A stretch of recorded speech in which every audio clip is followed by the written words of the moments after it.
A solemn occasion to honor those who paid a supreme sacrifice from Zambia to Zimbabwe. This countries bade farewell to South African heroes and heroines who have been finally repatriated.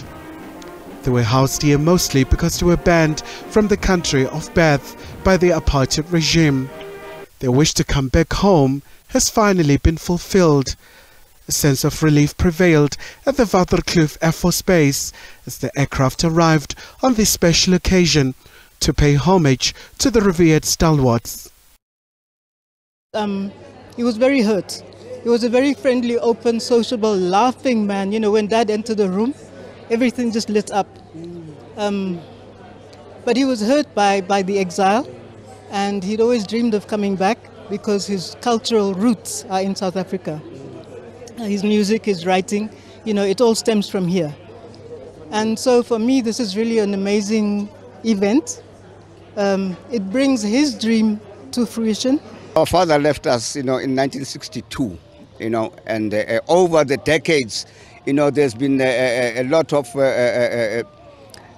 problems, for the family, people with anxiety and all that, And when he died in 1989, some of the members went to the funeral, but the big thing is he was buried very far. It was not easy from time to time to go, to his grave. Now that he's going to be at the Heroes Acres, we are very excited. It has been hard work. South Africans, we are still going to bring more of them. It's 1,000 that are lying all over the world, majority of them in African countries. But it's a rigorous process. Only if patients can still be there. You have waited for over 15 years when this matter was raised that you want your loved ones to come back home. Indeed, to be separated when you're still alive and to be separated even when you pass away, that is a great show of an apartheid situation. That is why, particularly when you are in exile, you don't think it will be possible for you to come home. For South African government, it's been an enormous task collaborating with neighboring countries. I find it very emotional personally. Also very grateful that we were able to return the remains of people who made the ultimate sacrifice for us to be where we are. So it's a happy moment that we've been able to reconnect and assist the families to get the remains, but also emotional because it takes us back from where we come from to where we come from. And yeah, so it's a happy and a sad moment. It was also a time for a somber occasion as coffins were taken to one military hospital.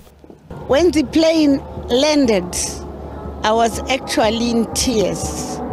Our memories were brought back of the day my daughter called to say, "Mama, my daughter is late." It was in the morning, I remember. "My daughter is late?" "Yes." Immediately I went to join her. She was in Bulawayo. But God being there and us as believers, we really stuck to our beliefs. One of the sacred grounds in the post-apartheid South Africa, Freedom Park, will host a massive homecoming ceremony. It won't end here, as there'll be a verification process to ensure that the families get right remains. The heroes and heroines will be laid to rest. Khumalo, SABC News, Johannesburg.